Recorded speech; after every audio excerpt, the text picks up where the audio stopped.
Okay, man, are you ready to go? I'm ready to go. Now, come on, now crank this motherfucker up.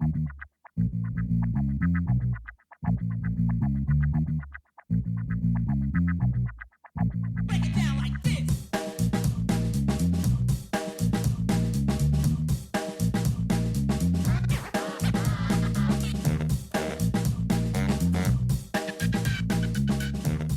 Hello, Internet. Gino, that Pinguino Greco here again with another episode of Deep Listens. And today we are going to be doing a little PS5 action, a little check-in to see how everyone's holding up through the COVID nightmare and current protests. It's been a stressful few weeks and months for all of us. So I just thought it'd be good to check in, take some temperatures, see how everything's going. So, as always, I am joined by Pete Busby. Hey, everybody. Excited to talk about all these topics of varying levels of import. So, fun fact for this week's podcast is about everybody's second favorite mollusk, the limpet. Oh. I know, the limpet. You love them. I love them. We all love them. What's the canonical first favorite mollusk then? I don't know. I just tossed it out, I guess. I don't know. Just making outrageous claims. It's fine. A nautilus, maybe? I like them. Oh, yeah, they're fucking awesome. Yeah, they're pretty cool, right? Yep, Regardless. I'll second that. Go ahead, sorry. Regardless. So this is from the Royal Society of, I assume, London. It's from their journal. So the article is titled Extreme Strength Observed in Limpet Teeth. So the way limpets eat is they take a tooth-covered tongue and they scrape it against rocks to get their food from the rocks, the things that are attached to the rocks. But the important thing to note is that scientists studying these limpet teeth found, I quote, that their tensile strength is the highest recorded for a biological material, outperforming the high strength of spider silk, currently considered to be the strongest natural material, and approaching values comparable to those of the strongest man-made fibers. So at least as of April 6th, 2015, the strongest substance in nature is limpet teeth. You're welcome. Huh. So what you're saying is we need to harvest limpet teeth to make bridges and such. I'm saying everything in the world should now be made out of the teeth of limpets. Awesome. That's so good. It takes so many limpets. Look, I know, our teeth are so small. If that's what we need to do, we need to mash up these limpet teeth. Or do you weave them? How do you even figure out the tensile strength of a limpet tooth? How big are these teeth? That's a great question. I mean, limpets are small, and the teeth just cover their tongues, so the teeth are probably absurdly small. But they, like in the article, they have these close-ups of them, and they look horrifying in close-up. Do they get two little pinchers to grab either side of it and pull? Like what? How do we figure this out? I have no idea. There was a lot of words in the article, and I was like, nope, strongest thing in the world. That's all I needed. Okay, good to know. Thank you. Thank you for this information. I was waiting for this to be like the caterpillar thing all over again, where they painted their eyes black. And I was going to be like, yeah, we found out by ripping their tongues out and putting them in a centrifuge or something. I was like, no, I can't deal with that right now. That's good. You know what? Good call. We don't want to know how they found out they were so strong. Just assume it was magic, maybe science, hopefully both. And I'm joined, as always, also by M. Palladino. Hello. Hello. It looks like they made them hold something using these teeth, and that's how they judged. They just tried to pull the limpets off the rock. They it looks like they're holding on to a little stick with a thing on the end. And so that is how they can tell. They just magnified that by whatever to make it, manageable. I don't know. I'm not a scientist. They multiplied it by science and then got the answer. Mm-hmm. Exactly. That's what you have to do. Yeah, I mean, that's what I do whenever I do a scientific study. Mm-hmm. Yeah. Hello, everyone. It's me. What am I going to talk about this time? Final Fantasy 14. We're playing Final Fantasy 11 still. We did some comparisons earlier. I was going to talk about that. a different game. We'll get to that when we get to the Discord report, because there's not a lot to talk about on the Discord report. It's mostly that. It's mostly that Mostly we're all that. trying to play this. We're trying so hard. We're attempts are being made. They're not being successful. How has your process been? So we're going to discuss this once we get to the Final Fantasy XI podcast. For people who are waiting for that, we are just making sure everyone has a good chance to try the 11th Final Fantasy game, because it is an MMO. Pete, it's a massively multiplayer online game that's 18 years old. It can vote now. Are people still playing? We are, so yes. Select people are. Got it. You would be surprised, actually. I've found people still play this game in the weirdest of places. My boss at the shop that I work at, when one of the first things we talked about was like, oh, I play Final Fantasy 14. He was like, oh, I play 11. I'm like, why? Like, I don't know. I've been playing it for 10 years or something. It sounds like Stockholm Syndrome. I mean, much. basically. We'll get to that when we get to that podcast. But yes, we are still trying to get everyone to play it because it is it does not want to be played. It's a game that doesn't want to be played in multiple ways. Once you turn it on, it doesn't want you to play it. When you try to install it, it would prefer you didn't try to play it. When you try to set up your account, it very much does not want a person in 2020 to play it. And yet we have defied all odds to try and play this godforsaken game. So we will definitely have more coverage of that. But as someone who is just getting into Final Fantasy XI, first impressions, not good. Mm-hmm. Not good so far.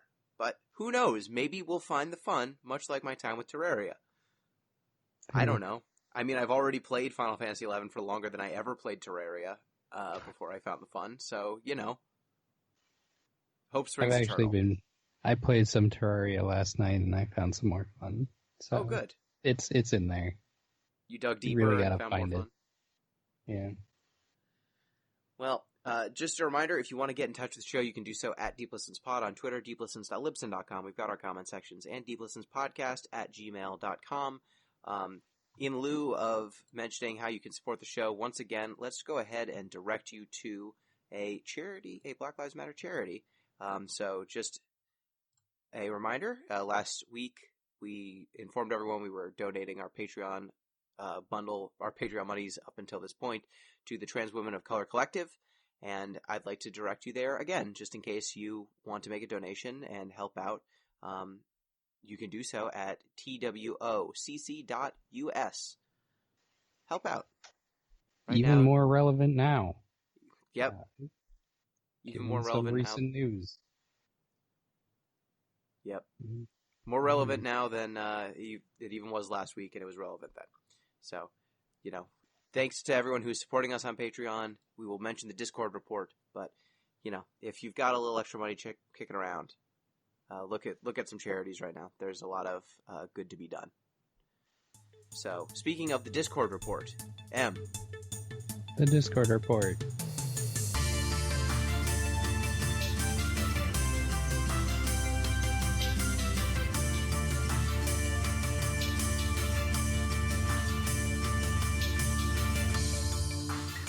This week on the Discord report, last week, we failed to mention that ZP is under the weather because I was enraged. So we wish him well. Yep. He is recovering. Other than that, we've been doing our Final Fantasy XI prep work, which is going. Certainly something. Sure is. If anyone wants to join us, we're on Carbuncle.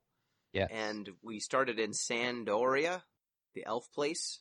And we're trying to figure out how to play this game. And you presented a question to me earlier. Is the gameplay similar between Final Fantasy XI and 14? Also, I came up with my bit name for when I talk about Final Fantasy 14 in preparation for us playing it for the podcast. It is called 14 Reasons Why. That's a good one. Because it's... That's solid. Yeah, so...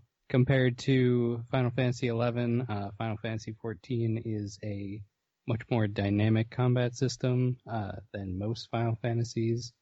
It's closer to WoW and other MMOs in that you are using a skill bar, and whenever you press a combo, you are actually doing the attacks. There's no like gauge or anything that needs to fill up in order to do something, which is very annoying in 11. Yeah. Yeah. There's a global cooldown timer where it's like 2-ish seconds depending on your skill speed. You are making combos, and depending on your class, it does different stuff, such as if you are a red mage, you have 2 aether bars, 1 black and 1 white, and you're kind of trying to keep those in balance. And then when you get those to a certain point, you can do your big melee combo. Well, let me compare and contrast what you just said with what it looks like in Final Fantasy XI to play Red Mage, because that's what I'm playing. It means that I get to buy magics of white and black. I get to equip slightly better armor. And I walk up to enemies, click on them once, and then I auto-attack. And then occasionally I get to cast spells. And that just involves me hitting enter over and over and over again, because I only ever want to cast the same spell. So I click enter because I have to select the enemy every time. Then I have to hit enter again to open up the menu. Then I have to hit enter a third time to select the spell. Then I have to hit enter a fourth time to actually confirm that I want to cast the spell on the target that I chose. So it mostly involves me standing near an enemy that I've clicked on twice to engage combat, and then jamming on the enter key as fast as I possibly can. Never changing anything. But occasionally, I use a weapon skill instead. Because my weapon skill bar is full. And how often do you think you actually cast a weapon skill? Once every 4 to 5 fights, I would say. Depending on what I'm fighting. The low-level stuff. That's about how often. It's not great. No, and the weapon skill is just a big attack. Just looks like the regular attacks, does slightly more damage. But, Pete, what if I told you that once every 2 hours, I get to use a special ability? Ooh. I would ask you why they bother to make Final Fantasy games besides tactics. That's my, whenever you ask anything about Final Fantasy, that is my only question. It's a great point, but that is not, I have no answer for you for that. I can't remedy this mistake that they've made, but I can I don't tell think you anyone has an answer. that once every 2 hours I get to cast spells without any cooldown. Wow. Yeah, I can just keep casting spells, but my cooldown currently for the spells that I'm casting is 2 seconds. So I don't know what getting rid of the cooldown even does for me, because the limiting factor right now is just how fast I can jam on the enter key, not anything else. So maybe I'm just supposed to like piano macros when I do this later on in the game. I don't know. I'm never going to get to that point in the game. I'm going to quit before that happens. I'm pretty sure. Yeah. We're putting in our free month, and then we are out. Free month, maybe plus 1 month. Maybe plus 1 month. But they're not getting any more money out of me for this bad. We're going to reserve judgment. Wait, so like there's a fee associated with playing this man. MMO, even though the game's like 30 years old at this point? Yeah, it's 18 years old. It's $13 a month. Who is And then- collecting these fees? Is this company still extant? It's Square Enix. It's the Square people Enix. that Oh, make shit, the Final okay. Fantasies. It's Yeah, still they them. exist. They're still around. They'll still take your money for this. But it's not just $13. It's $13 plus $1 for every character you have. What? There's a character tax? Yeah, there's a character tax. If you want up to the maximum of 16 characters, that's an extra $16 a month, bucko. You can know also... how ridiculous that is compared to Final Fantasy 14. Do you know how ridiculous that is compared to Anything. game at that time? It wasn't even reasonable when it was new. It was always weird and fucked up. I remember I actually bought this game when I was a child, like Same. in high school, I believe. No income, and I was like, oh man, a Final Fantasy. I really want to play a Final Fantasy. This one looks okay. It's for the computer. I have a computer. And then I got home, and then it was like, well, you paid $30 for this game, and now we're going to take $13 every month from you.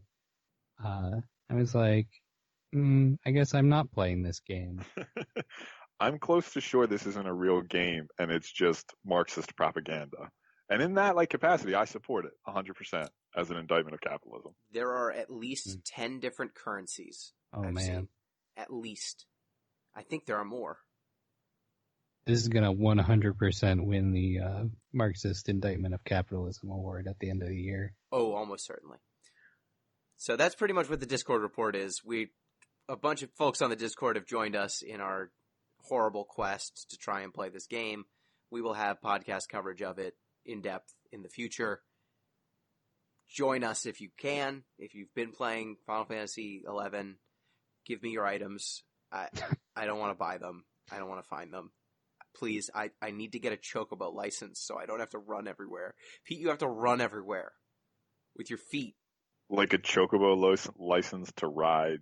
Like a driver's license for Chocobos. Yes, but you might think that means that you can own a Chocobo. No, it lets you rent Chocobos. Wait. For an additional fee? Yes. I love it. This is my favorite game. This is... You know how... Oh my god. Alright, we're gonna talk about it. We'll talk about this later in depth. Oh boy. It's a bummer. It's a real bummer. No, reserving judgment. It's a thing that we're playing. This is all I can say. So for my obsession, I don't know that it's changed that much from last time. Still watching Angel. Still doing podcasts. I started watching She-Ra. Mm-hmm. That show's good. It's fun. That show's good as hell. It is. I saw the first season. I'm now on season 2. I like the Scorpion Lady. Mm-hmm. Scorpion's good. Pete, have you ever seen She-Ra? Of Lino? Pretty not Lina. It's He-Man. It's the Lady He-Man. Oh, okay. I got my 80s cartoons wrong. Got it. No, I don't know anything about She-Ra then. So it was rebooted for Netflix. And I think DreamWorks is the production studio. But the person who runs the show, the showrunner and writer, did, I think, Lumberjanes, right? Yes. Am I right on that? Yep. Noelle Stevenson. Yeah, nailed it.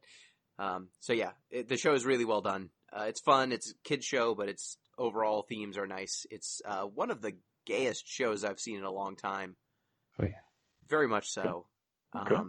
The first season ended with with a bunch of princesses creating a rainbow that defeated all the evil forces. Yeah, it's pretty spot on, sure. Yeah, they glowed, and then a rainbow shot out of all of them in a Captain Planet-y sort of way. So it's pretty great. All the characters' names make me sad because they're just the most on the nose. But that's really, what are you going to do? You got the She-Ra license. This is how He-Man and She-Ra characters are named. So what are you going to do? Manny Faces? We know. That's, what are some of the names? We got, Entrapta. She makes traps. Mm-hmm. Netcasta? Isn't that someone's name? There's a Natasa. Natasa, right. There's a term for when your name fits your career or other such things. They're called aptonyms. Well, all of the characters in the show are aptonyms. Mermista, she does water stuff. Frosta. Bo. Guess what Bo does? I'm going to guess arrows. Arrows, nailed it. God, I'm so smart. Yeah, so the show's very good. Catra. Yeah, it's something tra. Whatever their deal is, something at the end. But yeah, it's a fun show. Been watching it. I recommend it. Em, you've watched the whole thing, right? Yes. Good show throughout? I recommend throughout, yes. Good. I think season 3 is rough. There's one season in there that's a bit of a downer, but it's the dark middle chapter. Yeah, but it comes together. It's always a dark middle chapter. Yeah. If you want to have a good experience, watch season 1, then just stop. It just starts ends on a high note. have to watch the first season and then the last season. Then you're good. The last season is a work of art. Excellent. Well, I'm working my way towards it. There you go. It's a good show. Wish the names didn't have to be He-Man, She-Ra names, but what are you going to do? It's a kid's show. The names are descriptive. Yep. So without further ado, let's get to the topic of today. How are people holding up? How's it been, folks? Is everyone under quarantine still? Yep. So far, my work's trying to get me to come back. Really? I'm trying to delay that as long as I possibly can for multiple reasons. But they're pretty adamant about us coming in, which I don't understand because nothing about my job requires me to be in an office. It's strictly laptop based. No engineers talk to me. Wow. Yeah, I was fortunate in that my work said we're planning on having everyone work from home for the rest of the year unless there's a compelling reason, like some folks have kids that they need to drop off at school or something, or they've got situations that are not amenable to working from home, like they don't have an office or something, and people are walking in all the time. So unless you have a good reason to be in the office, it's pretty much all work from home. Lucky in that way. Am you okay? Are you still under a quarantine situation, lockdown? Yeah. My workplace opened up, I think yesterday. And so they're going to be in touch with me about going back. I'm not in any particular hurry. But they have a whole list of rules, like only 5 people can be in the store. They got to wear masks, social distancing, all that. And if I do go back, I'm going to park myself behind the counter and not touch anything. So hopefully that'll be enough. But I don't know. I could use some money, something to get me out of bed. My sleep schedule has not been great. Gotten weird? Things are getting weird out here? Real weird. I don't know when I fell asleep last night, but the sun was up. Oh no! So not nighttime. So you didn't go to bed last night. No. Like last day. Yeah. It's a morning situation now. I've got to do something severe in order to get ready for my class that's starting next week. That will be from 9 a.m. until about 3 in the afternoon. That's going to be rough. Okay. Yeah. Yeah. So, fingers crossed. Probably going to miss at least one of those because I sleep through it. Maybe with that attitude. Oh, it's looking sketchy. I've got 1 week to make some corrections. Yeah, I would start those corrections ASAP. Yeah. Adjusting sleep schedules is rough. If I fall asleep even an hour late, it messes me up for at least a day or two. Mm-hmm. But I try to be pretty regimented. I get my 8 hours pretty much every day, thankfully. I get 8 hours somewhere. It's not usually the right ones. But, I'm not working. I'm not going to school. So what do I have to do? Has everyone been able to dodge the COVID until this point? Yeah, so far so good. Interestingly, too, they're talking about bringing... So my girlfriend is a med student. They're starting to bring them back to the hospital soon, supposedly in July. So that's good for them, too. Hopefully that means, things are a little bit more back on track in terms of the hospital infrastructure and what they can have people do. Because med students, at least at her level, don't know how to do anything. So it's not like she's going back to, fight off the pandemic. Okay. She was not getting called up to the big leagues, like, No. need you intubating people? No, they're not just tossing her the stethoscope. Do your best. It's basically back to classwork. So hopefully that's it's at the very least a good sign for her, but hopefully it's a good sign for, society too. Yeah, I was just imagining, like, you got your insurance, right? You're covered? And you're confident. Okay, great. Yep. We're just sending you in. 99% of a doctor is just confidence. Confidence and WebMD. That's all you need.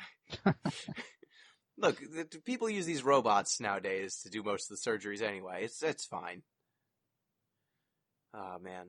Well, that's a good sign, at least, that you can start actually learning things in the hospital because it's not just all triage all the time. But yeah, it's been... Fortunately, my family, immediate family's been okay for the most part. No one's gotten deathly ill. We've had some close calls, but no one... I know some folks who have gotten sick, but no one who was hospitalized, thankfully. So it's been a weird experience. Like, you hear whispers of folks who, especially because we're in the New York area, folks who, you know, they were near someone who was sick, so now you're worried for like 2 weeks, you're on lockdown, and then you find out who, you know, if you actually got it, yes, no. So you're just kind of living in constant fear for a bit. But now, despite the fact that the numbers are not that much lower than they were a couple of weeks ago, now everything's just reopening in a weird way. Sure is not a good idea, but who can say? Yeah, because, I don't know. How has reopening been for y'all? So I mean, it's sort of, there's like a strange hodgepodge of things going on. Like the donut shop is open now again. They hand you your donuts through a little like plexiglass partition. So that's pretty good. But like gyms are trying to open up now, which seems more dangerous. Like there's a gym I go to down in, I'm not going to name it because I mean, They don't listen, but I don't want to put anybody on blast. There's a gym I go to down in Jersey, down by the shore, and they have a few different locations, and their owner is basically trying to lead a one-man rebellion against the government. So they shut him down, and his answer was basically like, look, I'm opening back up tomorrow once the police leave. So like there's this weird sort of, it's not really weird. It is weird. There's this subculture. When I mean it's dumb and stupid, but it makes sense based on who these people are. But there's like a weird subculture of gym goers and gym owners. You saw this with CrossFit too, that like they're trying to argue COVID isn't a thing, and like it's a very anti-government, individualized, libertarian sort of argument that they should be able to do what they want, and it seems especially sort of vitriolic in gyms, which bothers me as a fitness enthusiast, let's say. Yeah, I can't believe that a bunch of muscly, largely dudes would get really defensive and upset if they couldn't access their heavy objects to lift. It's shocking. It's absolutely shocking. I can't tell you why, but can't believe it. I mean, I think, didn't you tell me a story once about a person you were doing Muay Thai with who, like, you were walking them back to their car after a lesson, and they're like, "Hey, want to check out my guns?" And you were like, "No." Yes. I wasn't even talking to the guy. I was just like running. I was doing cardio in the parking lot, and he didn't tell me what it's for. He called me over and showed me his AR-15 in like the trunk of his car and offered to like teach me to shoot. And I was like, I don't want any part of any of what you have going on right now. You know what? After I study a martial art, what I think is I need a gun. You know, training my body to be the perfect weapon, but it'll never be the perfect weapon. This thing in the trunk of my car is the perfect weapon. You know what I learned from 7 years of Muay Thai is that hand-to-hand combat's for chumps. Get me a long gun. Yep. The real honor is shooting from far away. Sniper rifle. Like the samurai of old. Just real far away, real fast. That's the way they did it. Oh, man. But yeah, I can only imagine. Gym seems like such a bad idea with all the heavy breathing and running, and especially certain forms of exercise. You're not doing boxing at social distance. You're not doing wrestling. You're not doing Muay Thai. No martial art can be done socially distanced. I've had people actively drip on me, like, at these places. It's not good. Yeah, and it's not as though you can easily move these gigantic pieces of equipment so they are all 6 feet apart. And doing cardio with a mask on, as someone who's gone on runs with a mask on, it's not great. It's not a good experience, I would say. And I would really not want to be in a closed building with recirculated air, air conditioning, and a bunch of sweaty, active people. That seems like the worst possible situation. Mirrored closely by movie theaters, which is just a bunch of people being stationary real close to each other in recirculated air. So I heard movie theaters are going to be reopening in the not too distant future near me. And that just seems like a terrible idea. Like, gyms and movie theaters they're not even necessary. Like, I get it as a business owner, Well, like you want to reopen your business. Let's not say the gym's not necessary. I mean, I was with you so far. Just go to a playground. Just go to the monkey bars like an adult. Yeah, all you really need for a workout is a chin-up bar. Everything else you can do pretty much with body weights. It's not ideal, but I mean, it's better than, reinfecting the population. Yeah. I mean, yeah, you're not going to probably build muscle mass if you're doing body weight and maybe chin-ups. But, maintain for a few months. It's a weird situation. Everyone's wanting to go straight back into things. And it seems like the situation across the country has not gotten to the point where that's reasonable. And I'm just really worried that people are going to get real sick real fast. And, the protests recently, I am all for them. I think that they should continue. But I'm worried about what the toll is going to be health-wise, because we're going to be finding out in a few weeks what that's going to be. And I know at least the protests I have gone to, people are masked up for the most part. But just the simple fact of having that many people in close contact, the chances are higher than if everyone was at home. So I'm hoping that doesn't lead to an even bigger spike than there would have been anyway. But the data is just going to all be muddled because the protests and the reopening happen at the same time. Yeah, this is going to be a case where you can pretty much make the data say what you want to when we see this increase. Like, you're not going to be able to chart the necessary result. Not to jump too far, too, but you know what I'm really worried about? Next to this whole thing is you've seen a lot of good movement. Like, Minneapolis recently voted in a non-veto vote to defund their police department. Yep. Which, I fully support. My concern is if you see this fail in Minneapolis, which it could for any number of reasons beyond just the fact that, like, hypothetically it's a bad idea. I don't think it's a bad idea. But my concern is if it doesn't work out in Minneapolis specifically, things are going to get so much harder from here on out. I mean, how will we be able to judge if it works or not? Yeah, I mean, that's another great question, too, right? This could be another case where you can maybe make the data say whatever you want. But that's just my only worry. I want to see it work out so badly, just so people will see it is a good idea. Yeah, I mean, if anything, I would hope that the fact that most people are at home means that the crime rate is falling across the country anyway, or at least I should say the physical crime rate. I'm sure the white-collar crime rate is still very high. But the crime rate that a beat cop would potentially catch, I think it's been at least lowered by people largely being stuck at home. So if you are going to make a swap over in terms of who your police are or whether you have large numbers of them, now would kind of be the time where it would be artificially depressed regardless. It's going to be interesting to see if any crime is now painted as, this would never have happened if the cops were still doing what they were doing before. Because that's basically what happens whenever you get any sort of reform of any kind with the cops, is the next crime that happens, because there will be a crime that happens, it's the world, just gets talked up as something that would never have happened had you not tried to change anything. Like, that's what happened with Larry Krasner in Philadelphia. Like, the first crime that happens, it's like, look, Larry, if you didn't change how you're going to start prosecuting people, the police would have been able to stop crime X that they never would have stopped. But yeah, so I've sort of changed my reading list too as this sort of come up, just trying to get a little bit better handle on how we got into this situation we're in.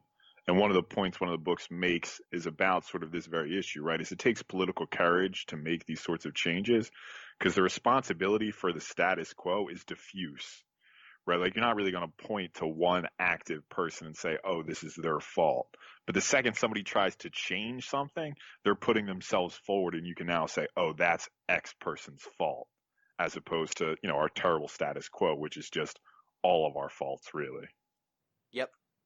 And the more radical the change you're making, the easier it is to scapegoat it, even if it, the change has no impact, positive or negative.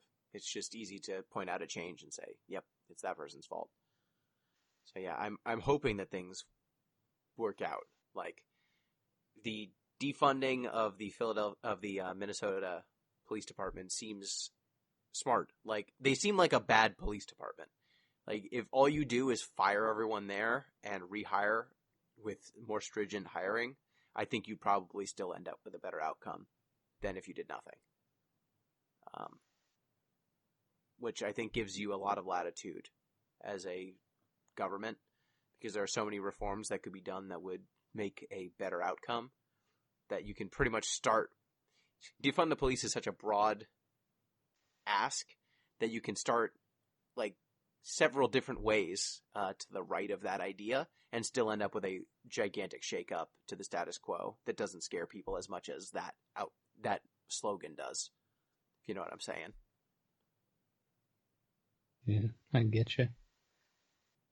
Yeah, it's been wild, y'all. Mm-hmm. Did you see what happened in Atlanta last night or yesterday when we were recording this? I did. And my only thought was like, fuck me, like again? Like I shouldn't be surprised, but for some reason I was. Wendy's? Yeah. Mm-hmm. Guy was in a Wendy's line, I guess asleep at the wheel, between the ordering and the pickup, and someone called the cops on him, and they woke him up, and he struggled from the arrest, got tased, fought through it, got the taser from one of the cops that was spent, and then he tried to run away, and they shot him in the back. Mm-hmm. So Atlanta's had yet another round of protests as a result. But yeah, it's amazing how no amount of cameras or scrutiny has changed the police's behavior in any meaningful way. It's really incredible, honestly, because they know that they're under even more like scrutiny than normal, and then they're still going to go out and do the same exact thing, like multiple times, not even just this once, in the last 2 weeks. I don't know what thought process you have to have in order to just ignore like everything going on around you. Not even try to like talk. It's just, I don't know. Just don't know. It's wild. I mean, the impunity is not great. Mm. It's pretty terrible. It's amazing to see, regardless of location, like this is police departments all across the country, all showing their asses all at once for the most part. Mm-hmm. There are definitely some that are doing stand-up jobs. Like it seems like Camden, New Jersey's been doing really well. I know that at least for a while, was it San Fran that was doing okay? There were a couple of cities that were kind of standouts and have not had anything really turn violent. One reason Camden's doing so well, though, is because they basically got rid of all their police officers and then rehired everybody a few years ago. They basically made everybody reapply for the police department. Yep, they broke the police union in Camden and then made everyone reapply for their jobs and then applied some new standards for the officers. Yeah, but I think they did the same thing in, I think it was another place in New Jersey, or it might be the same place. Harrison? I don't know. There was another place in the area that did the same thing, and they had no problems. But just, police unions are really another thing I've been thinking about a lot. Just that level of power is not really what you need a union to protect. You are what the unions are sort of protecting themselves from, and it's just proven to be a whole weird culty brotherhood deal. Do we have takes on this? Police unions? I do. Yeah. I mean, my take is mostly that I don't mind them negotiating salaries, negotiating some amount of benefits, Mm-hmm. doing traditional union stuff. It's when you can negotiate your own department's response to violations of the law by their employees. Mm-hmm. It's like not just a company policy that you violated when you shoot someone on the job. You've almost certainly also violated the law.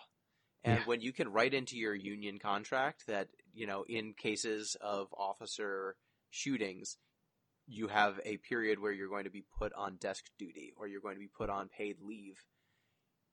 The idea that the department or the mayor or whoever is governing the police department or has the contract with the police department can't say, hey, that was a fireable offense, please fire them.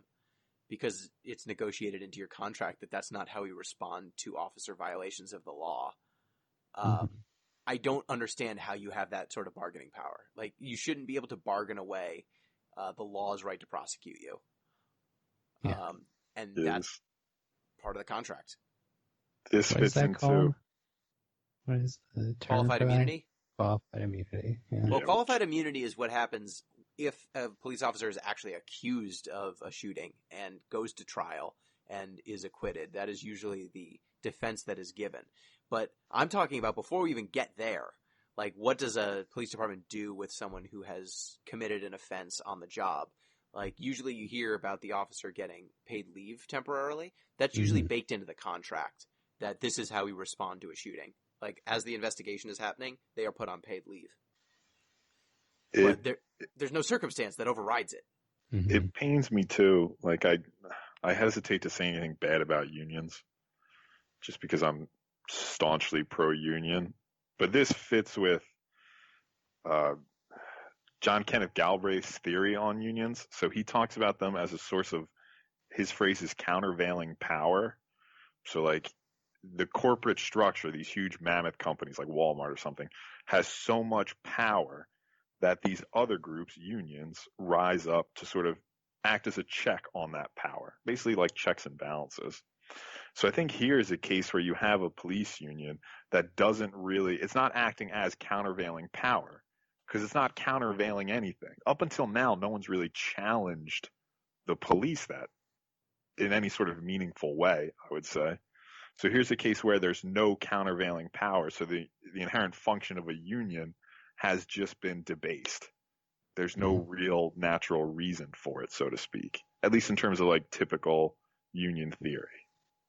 Yeah, I mean, public sector unions in general kind of have that because you're bargaining against the government and the government's this elected force. So it's not as though you're in negotiations against some sort of corporate entity that is adversarial to your like adversarial in that they want to get a better deal for what they're paying their workers, right? Like in many cases, the government obviously they want a better contract with the teachers or the firefighters or the police department, but they're not necessarily like it's not as adversarial a relationship, I think, as it is in the private sector. And police officers, for the most part, just kind of we keep giving them funds over and over and over again. So the things that they're negotiating for are how they are treated by the law they're supposed to enforce in too many cases. Like, I don't mind negotiating for a good pension. I mind when you negotiate that you can't fire someone for doing something truly terrible, or that someone who gets fired can just go to another department a town over and reapply for a similar job. You know? Yeah. But yeah, it puts you in a really bad spot as someone who supports labor organizing for the most part. But this is also police and firemen's unions are the two unions that are pretty much immune from all conservative pressure because they're so popular that no one would conscience going after those unions, even though they would conscience going after the teachers union and every other union. So they basically had impunity, like Pete said. Yeah, it's going to be interesting to see how this goes. I would hope that the reforms and defunding, and I hope we try a bunch of things. I hope a bunch of different locations try different attempts, like defund and reconstitute a police department, get rid of a bunch of beat cops and replace them with mental health and de-escalation specialists. You know, maybe one place fires everyone who's not a detective and then brings in a bunch of unarmed folks to do some of this work. And we can try to see which places have better outcomes, which ones have worse outcomes, and try to work our way towards which the ideal is. Because I think that we've got enough different situations in this country that you can have a bunch of different responses to lowering police presence and stabilizing relationships between law enforcement, if not necessarily police, and the people and the citizenry. But I think that it will be easier in some places to get certain reforms than others. So we just gotta have maximum pressure in every spot, and hopefully we'll get some model departments or model reforms or model defundings that serve as a way to kind of move the whole country forward. Yeah, it's been really heartening to see how many moves have happened in the last few weeks. Like Minnesota is a prime example. I know LA has started cutting into the budget of the police department, which is good. Did you see that chart that was like the LAPD budget compared to every other public work that they have? That was like everything was like sub probably a couple $1 million at most. And then the LAPD budget was about 6 times the fucking chart size. Stuff like that. That's a little ridiculous. They could probably stand to lose. What did they cut? $150 million, and that's barely a drop in the bucket. Yeah. So, you know, we could do more. Pete, you were saying something? Yeah, I was just going to say, too, even in Atlanta, like you saw almost immediately, I should know who it is. I want to say the police commissioner stepped down, resigned her position almost immediately, which, I mean, that sort of accountability even is something you wouldn't have seen, I don't know, what, a month ago? 2 months ago? Yeah. One thing. Oh, go ahead. Yeah, I was just going to say one thing in like the reading that I've been doing lately that, I mean, this is just shows, my own ignorance more than anything else, is that as much as I love to blame Ronald Reagan for everything that went wrong in this country, and he has a huge, huge debt to pay for this, but I never realized how integral Clinton was in all of this. Like Reagan started this, and then Clinton just took it to a whole nother level to prevent anybody saying he, and by extension the Democrats, were soft on crime. Like this is by no means just a Republican problem. No, definitely not in the 90s. Like, the 90s, the Democrats and Republicans came together to pass a bunch of crime bills and tough on crime stuff, which also kind of speaks to where the public sentiment was 20 years ago. Like, after the crime wave of the 80s and 90s, you basically could pass anything that looked like it was tough on crime, and the public would support it pretty wholeheartedly. It was pretty much only folks that were way ahead of the game that were opposing it at the time. And it turns out that consensus was largely wrong. Turns out that crime went down despite the fact that incarcerations going up did not necessarily correlate with crime going down. But yeah, it's amazing how much the Democratic Party has moved since the 90s on this issue. And in some ways it hasn't moved enough. But it's moved a ton, and it's getting moved further and further left as we speak. Especially some of the bills that I think are getting proposed right now in the House. So yeah, hoping that these protests continue and that the movement continues. We will do our best to support it as best we can, and hopefully we get an outcome that all of us can look back on and explain. Like, I know that this year is going to be something that we probably tell our kids about. Oh yeah, for a long Absolutely. 100%. Well, somebody else's kids, but yeah. Yeah, someone's kids. I'm just gonna shout it from my porch at anyone who looks Just young. passersby. Yeah, if they look young enough, you know. You weren't alive in 2020. Everyone got sick, and then there were protests, and November was wild. Oh man, it's not even November yet. It isn't. This year has been simultaneously extremely fast and also very slow. It's very strange. It's the chopped and screwed year, truly. It's June. How the hell did that happen? It's halfway through June, though, you know? Yeah. I mean, we are, I think, as close to the Iowa caucuses as we are to Election Day. Think about that. I'm not looking forward to that either. No, it's gonna be a thing. Well, on to lighter fare for a bit. We started with the heavy stuff, checking in. Everyone's big medium, little tense, but you know what? We had some good news as well. The PlayStation 5 exists, and boy, that's a console. Did everyone watch any of the announcement video? Yeah, I watched some of it just to see what the thing looks like. Not a fan. I like the blue bits, the light up bits, but other than that, not crazy about it. It is a strange looking console. It's like kind of if a Wii and a clam had a baby. Yep. It's like a cloister. Yeah. A little bit. It's a weird looking console. It's got some fins basically. And it's big. Very tall when compared with some of the other consoles. Which I guess now parts are bigger, so makes some sense. Looking at the stuff that's been posted, there were a few games that got some trailers. Did any stand out to y'all as things that looked potentially interesting? Bug Snacks. Oh yeah, yep. Pete, did you see Bug Snacks? I did not see Bug Snacks. Tell me about Bug Snacks.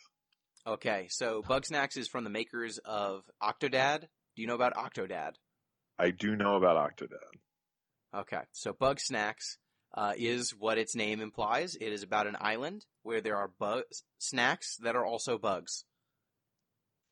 So say no more. I'm on board already. Clearly. Food that comes to life, but they're bugs. But whenever you eat one of these bugs who are also snacks, your body parts turn into a food item. Because you are what you eat. Yeah. Okay. So, this game confuses the shit out of me. I don't know why it exists. But it has the catchiest song. And that's yes. why I remember the name of it. So good on you, Bug Snacks. They got a professionally produced song, Pete. I mean, sure. If you're going to make a game as good as Bug Snacks, it better have a good song. There's a strawberry that moves around on the green bits like it's a spider. There were ribs that walked around like centipedes. There was a burger that ran around like a horse with fries for legs. Does this game take place in the Cloudy with a Chance of Meatballs 2 universe? There was a sequel to Cloudy with a Chance of Meatballs? Oh my goodness, was there ever? It is incredible IP.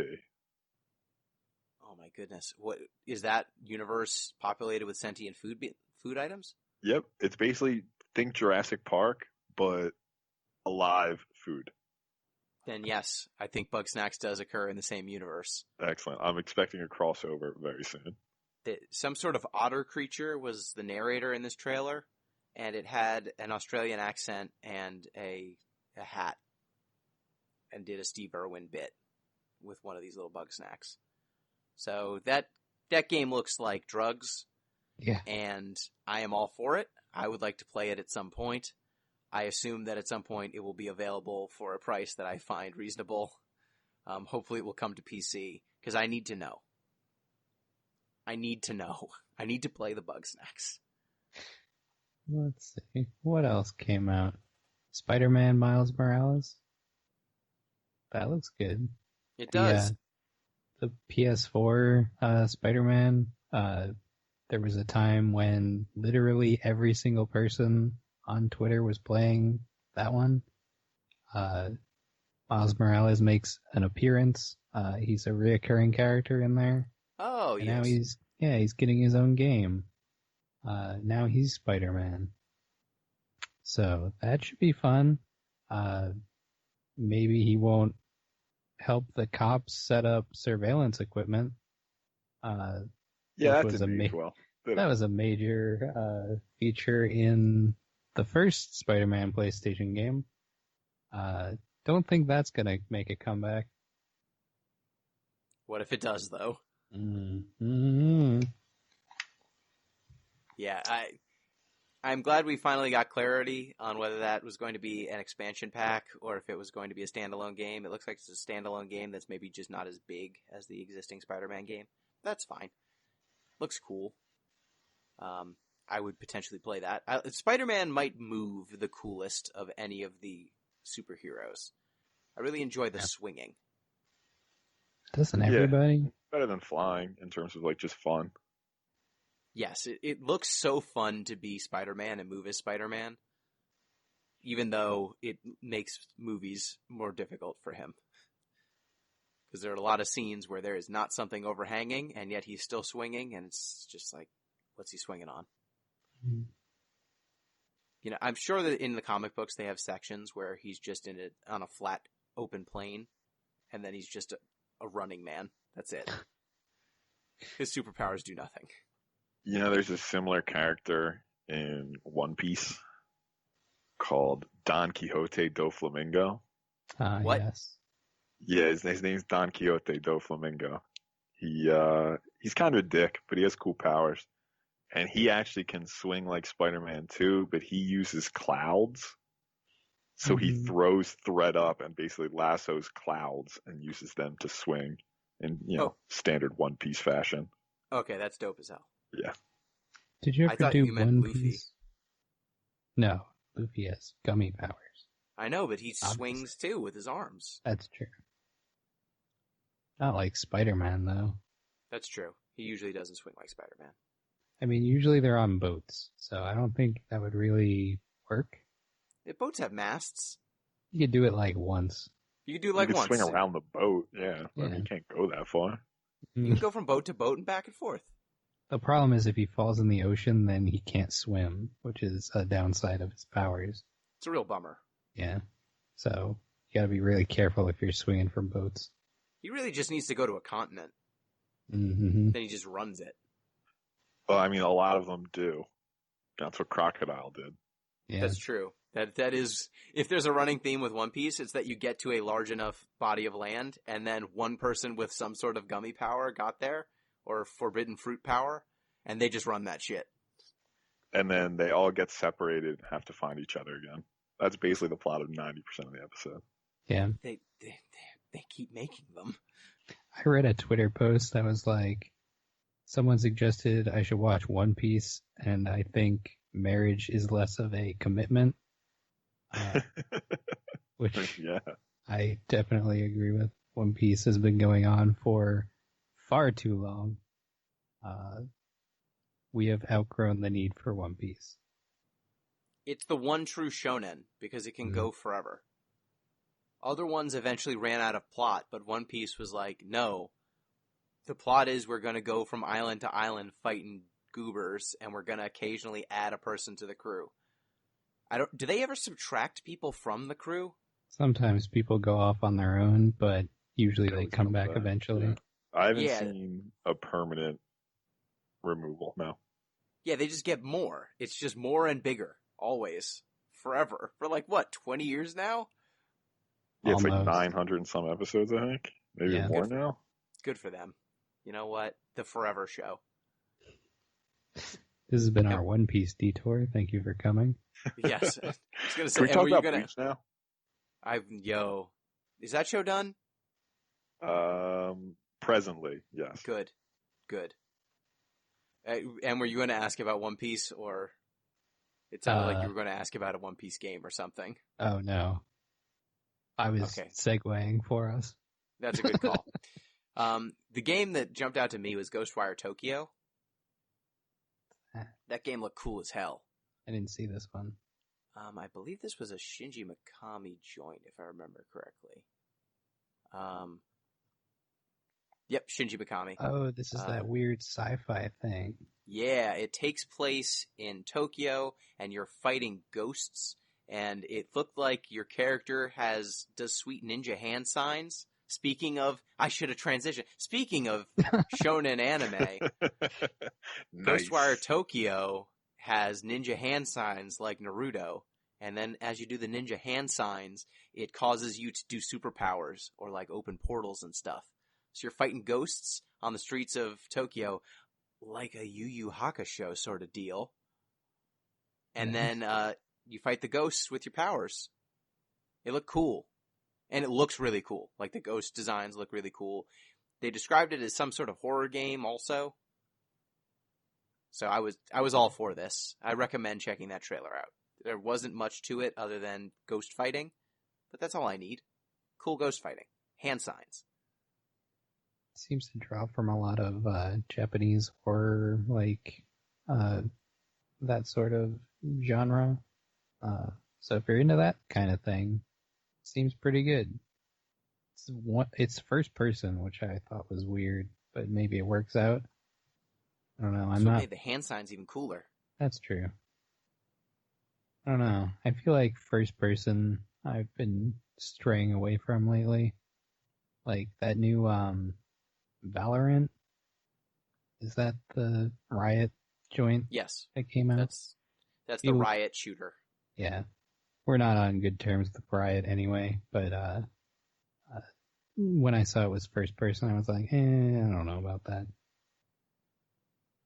Yeah, I mean, I have not looked at that. I haven't played a first-person game. I guess we're going to play a first-person game in Umurangi Generation, but I have not played a first-person shooter in a good long time. And, I mean, I guess this is a first-person exorcism simulator. Hell but yeah. Probably going to play like a first-person shooter, if I had to guess. I'd imagine. Are either of you Horizon fans? Horizon Oh, Zero hell Dawn? yeah. Horizon Zero Dawn, I played really hard when it first came out for all day and all night. My parents were on a trip. Don't tell my parents. And then I got to a certain point where it seemed like the story was about to end. And I was like, I'll come back to this. Then I forgot about it for 6 months. And I went back to it and I finished it finally. That game's good as hell. And they're getting a sequel. And I'm hype. Horizon Forbidden West is what it's called. We're going to... There was like the Golden Gate Bridge. There were a whole bunch of like Western American like sites. You could go to the Grand Canyon. Cool. It was wild. Can I say something completely unrelated about the Golden Gate Bridge while we're on the Yes. subject? Please. Have you seen that it whistles now? What? They put up like new guardrails Mhm. to stop like wind from blowing pedestrians basically into the street. And the sound of the wind going through the slats is very, very loud and spooky. Check it out if you get a chance.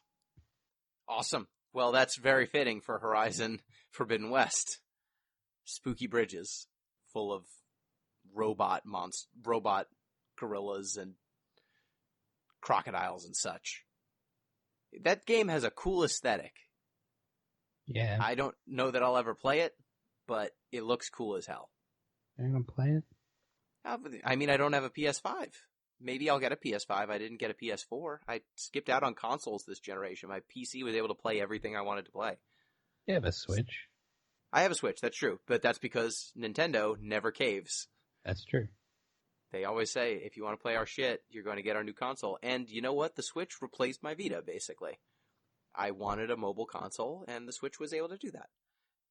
And so that was an easy get. But the PS4 and the Xbox One just compete directly with my PC. And there hasn't been an Xbox console exclusive I wanted to play in 10 years, maybe.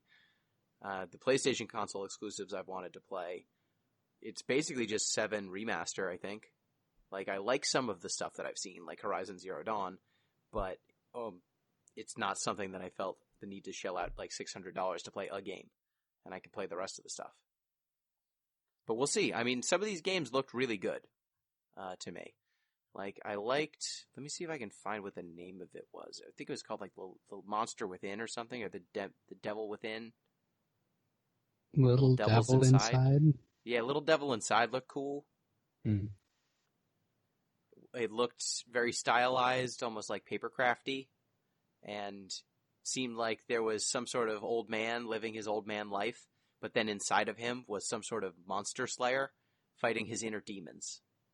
Nice. That looked really cool. Really cool art style, some good sense of humor. You know what I was wondering as I watched some of these videos for like these new PlayStation games? So you know how like when cameras were invented, sort of art moved away from photorealism?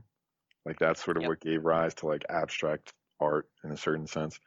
Have we hit a point where like graphic realism doesn't really matter? Or do you think we'll ever hit such a point?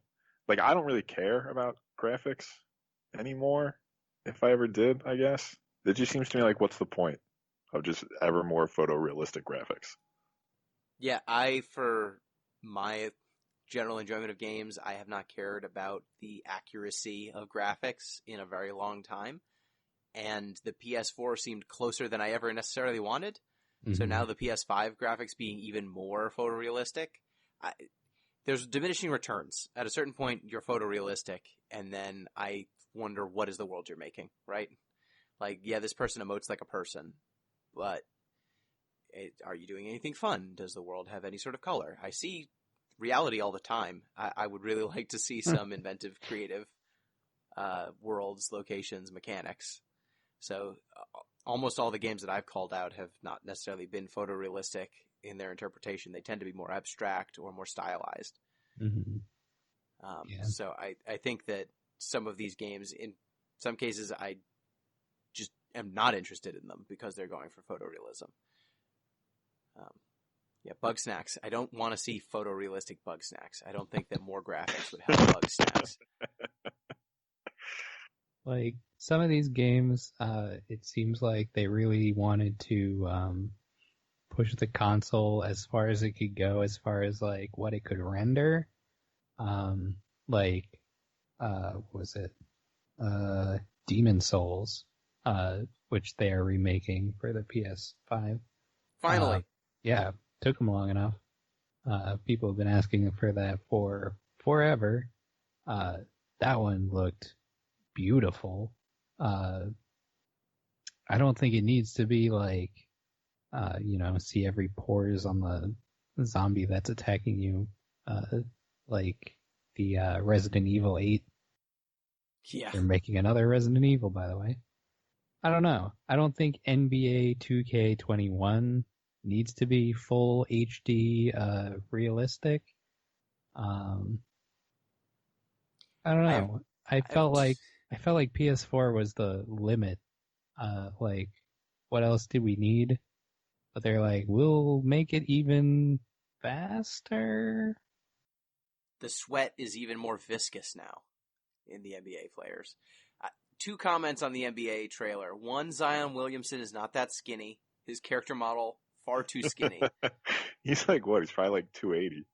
Yeah, they dropped at least a casual 20 pounds off of him for his in-game character model.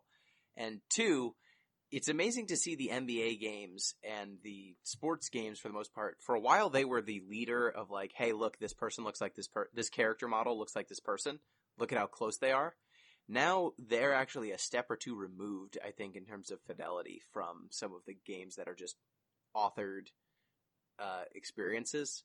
Like, I think that the character models in Horizon Forbidden West look better, or I don't know, there's a little bit more stylization, but they look more human to me than CGI Zion Williamson, which is a weird thing. Like, they got eclipsed in tech a little bit. In their defense, like Zion Williamson already doesn't look human, just based on like the speed at which he moves at like 280. Like, Yeah, that's pretty crazy to begin with. he moves very fast. It was also very funny because in the like trailer, he's catching a ball and doing a dunk, and he actually jumped noticeably lower than he can actually jump in real life. Like, I've seen him get up well higher than his in-game character model. I was like, huh, they really pulled back on him. He's really a lot crazier than that. I wonder if people just wouldn't believe it if it was a video game. Like, oh man, It's like, it's a nope. video game. Look at this artistic license they're taking. No, he could whack his head on the rim very easily. Yeah, I think that out of the other games that are remaining, not too many really jumped out at me. There were multiple games that involved looping, just being stuck in death loops and slightly learning from your mistakes and then Literally looping a again. game called Deathloop. Well, there was Deathloop. There was Returnal. also Returnal. Fuck, Deathloop and Returnal. Incredible. You know, I hope Sony got those two submissions and then just never told either of the developers that they were going to be in the same show together. Don't they look similar too?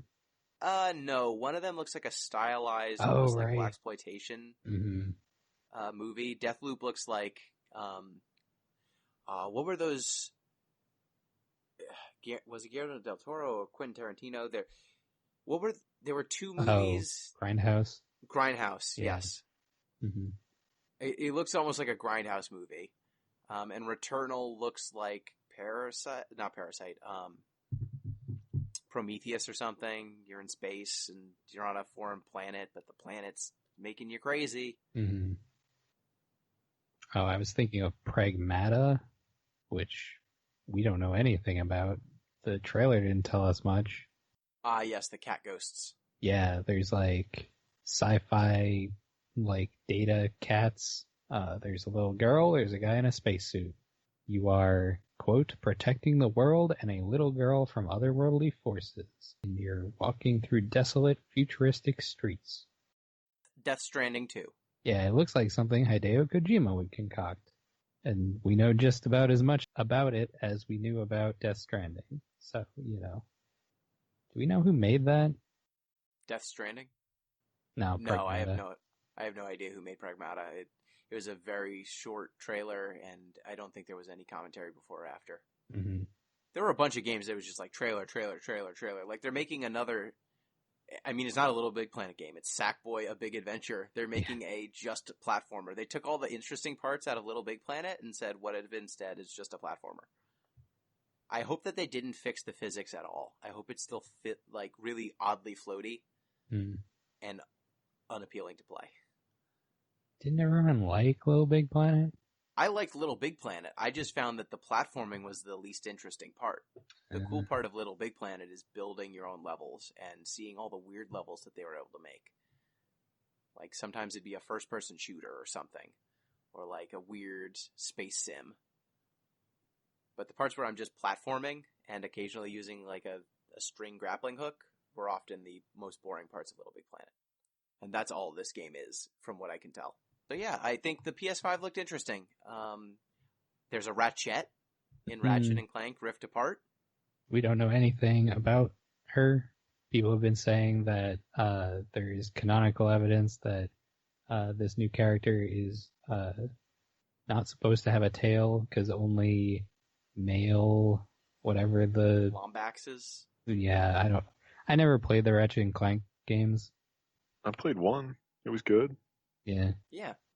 I played one, it was good. Yeah. The new Lombax might be transgender. We'll see if they actually codify that. Probably not. I'm not expecting much. It's fair. But it's a cute design. Like, they look nice. The trailer looked pretty sick. You're like jumping through portals into different worlds. A lot of processing power they were showing off. Yeah. I mean, I'm down for another Ratchet and Clank game. It's been like 10 years. Mm-hmm. So we'll see if that shows up. There were a lot of, oddly enough, a lot of character platformers. There was Sackboy Big Adventure. There was Ratchet and Clank. Astro's Playroom. They got the little robots from the PSVR and made them action platformer protagonists. I think there was one more. Maybe those were the only three, but 3 in this day and age seemed like a lot. And the only other game that really jumped out to me was Kenna Bridge of Spirits.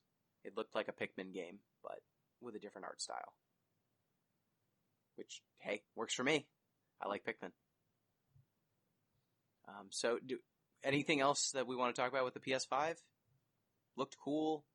Maybe we'll get it. There's one version with a disc drive, one without. Do we care? It's probably going to be $100 cheaper, I'd guess, with no disc drive.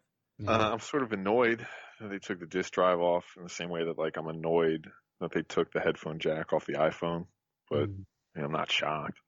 Well, you can get one with a disc drive. They're just going to charge. That's true, which is better than the iPhone, at least. Yeah, no choice there. Mm-hmm. I don't know. I usually get most of my games digitally now, just because I don't have storage, and I like the instant gratification. So I would probably just get the not disc drive one. But that's just me. I can see why they're sort of phasing it out, but it's rest in peace, GameStop. Yeah, I'm of two minds. Like, the cheaper price point sounds cool.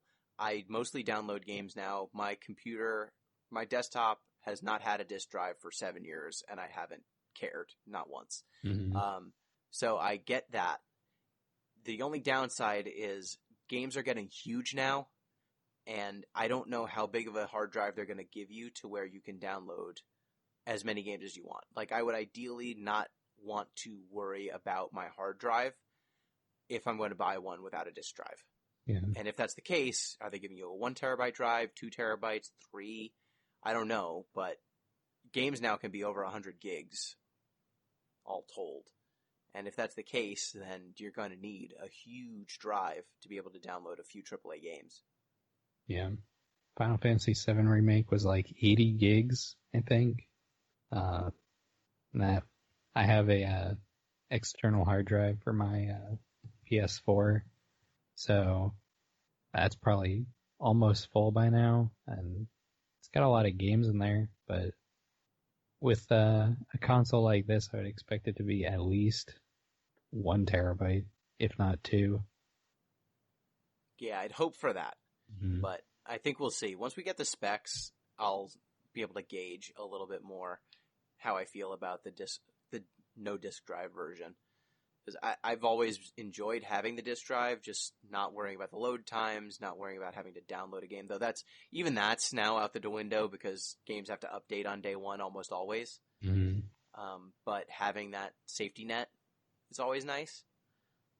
But if they're going to give you enough space, if it's going to be convenient enough, if maybe, hey, they even give us a discount occasionally, I could definitely be convinced to buy the version without a disc drive.